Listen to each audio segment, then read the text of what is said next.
are various uses of lab tests in SLE.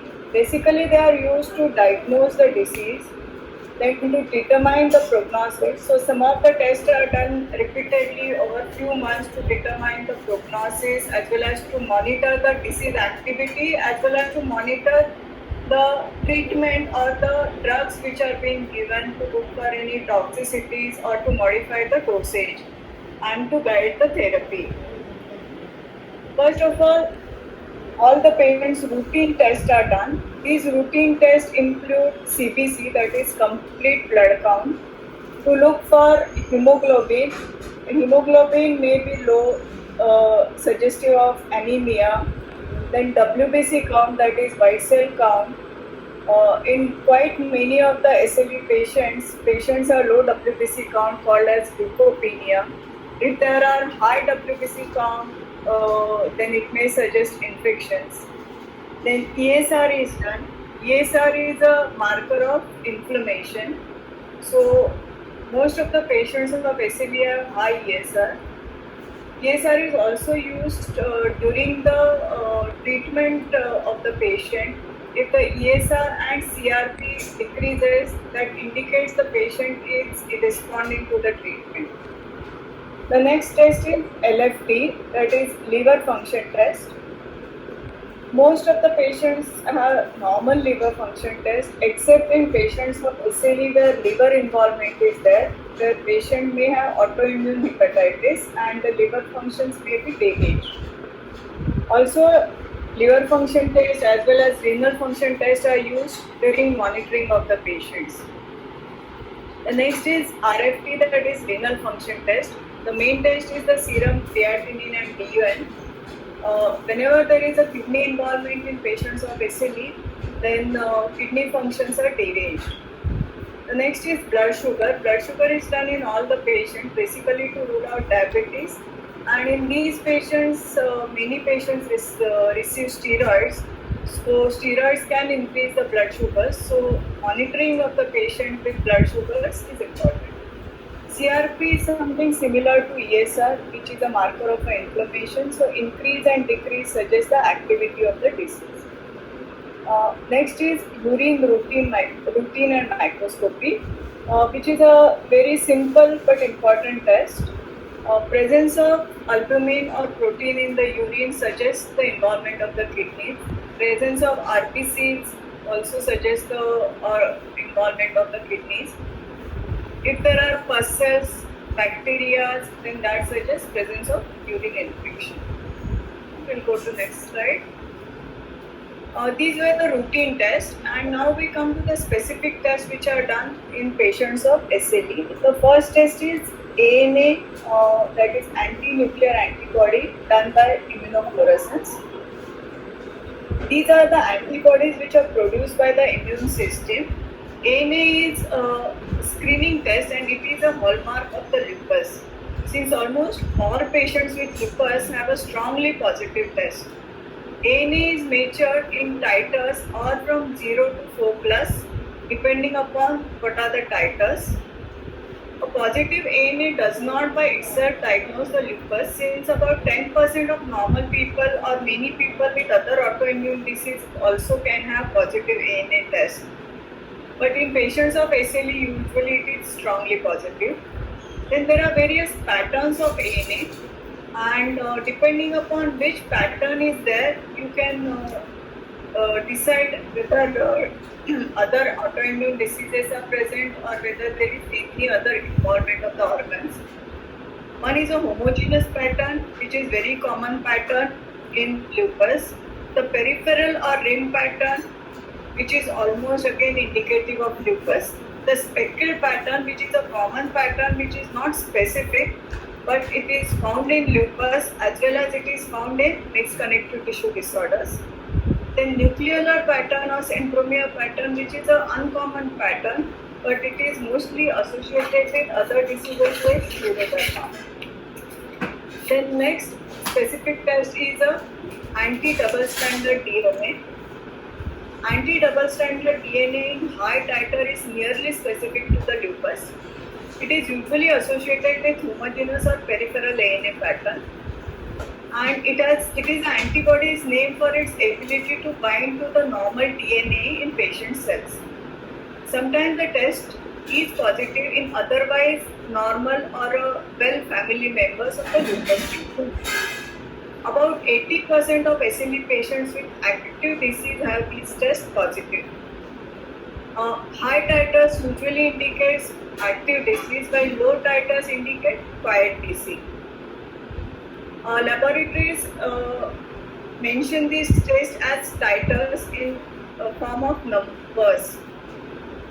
The diagnosis, however, is based not only on the test but also on the symptoms, physical examination, and laboratory tests. And not all patients with SLE have anti-dsDNA positive.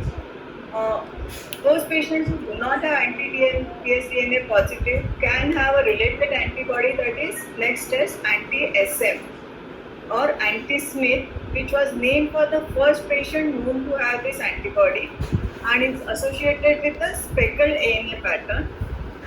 Anti-SM antibody binds to a protein that is attached to DNA, and unlike anti-dsDNA, the SM body does not, that is the titers do not change as per the activity of the disease. So usually it is not repeated during the monitoring of the disease. The next test is anti-RNP. It is associated with speckle pattern of ANA, and it is seen many times in patients of SLE. But when present in high titer, it suggests a different disease called as mixed connective tissue disorder, where patients present with puffy hands, scleroderma-like features, Raynaud's phenomena, pulmonary hypertension, rashes, muscle inflammation. However, these MCPD patients usually do not have the kidney involvement. The next is anti-Rho and anti-La antibodies. They are seen in patients with SLE. However, importance of these antibodies is in a pregnant SLE patients. Patients with these antibodies may have a other disease called as the Sjogren syndrome, which is characterized by dry mouth, dry eyes, and arthritis, as well as rashes.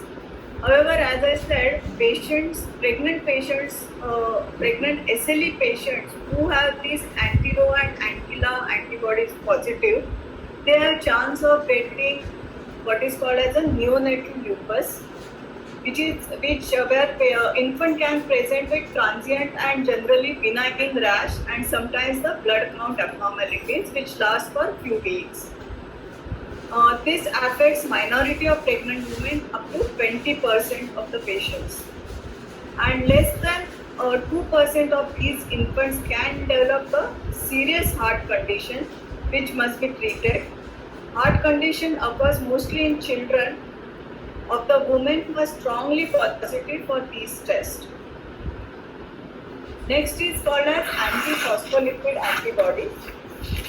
These occur in around 1/3 of the lupus patients, and 10% of the lupus patients may have something called as the antiphospholipid syndrome, which is characterized by recurring blood clots, pregnancy complications, and other features. Laboratory tests that identify antiphospholipid antibodies are lupus anticoagulant, anticardiolipin antibody, and anti-beta-2 glycoprotein 1. In a patient of SLE, when all three are positive or when they are present in a high titers, then it is very significant and these patients need a proper treatment. However, if these antibodies are found in a patient who has no history of blood clots or is not pregnant, then these patients may not require immediate treatment but require monitoring. Then additional testing which are done are what are called as the C3 and C4 levels. These are complement levels. Low C3 and C4 levels, that is below 60 for C3 and below 15 for C4, occur in active lupus patients, especially in patients with kidney disease. Some types of lupus, however, such as brain disease, do not have any effect on the C3, C4 levels. So all these specific tests are important in patients of SLE. We can do this test separately, or we can do what is called as an antibody panel test, where all these tests are included. They are also called as a ANA profile test or the ANA blot test. We'll go to the next slide. Okay, then there are certain tests which are used to monitor patients of SLE. The most common tests which are used are the ESR and CRP. As I said, they are markers of the inflammation. So when ESR or CRP increases, it indicates active disease. When they are low, it indicates the quiet disease. Then other biochemical parameters which we already mentioned are the complete blood count, which may suggest anemia or low WBC count, or sometimes low platelet count, also called as thrombocytopenia, which are commonly seen in patients of SLEs. Then renal function test, liver function test, and urine routine to look for any involvement of organs such as kidney or liver.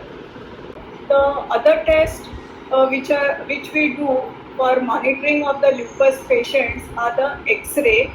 X-ray usually is done for the chest to look at the lungs and the heart, or to look for any pleural effusions or any pneumonias.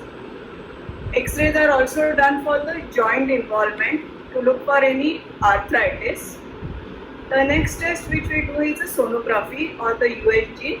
USGs are usually done for the soft tissue swellings or the effusions around the joints. Also done for the chest to look for any effusions, or over in the lungs or over the heart.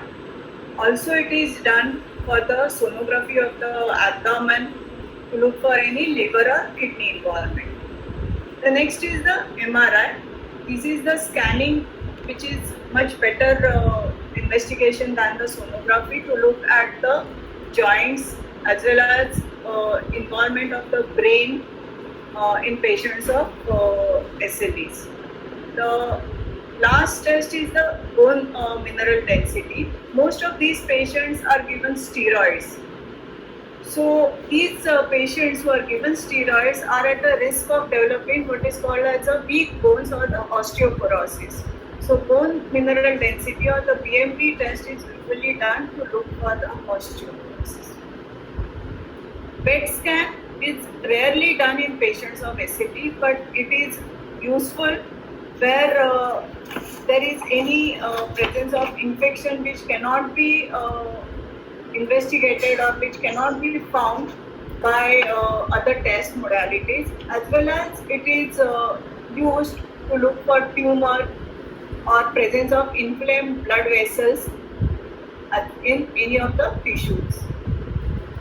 All these tests, sonography and MRI, are safe in pregnancies.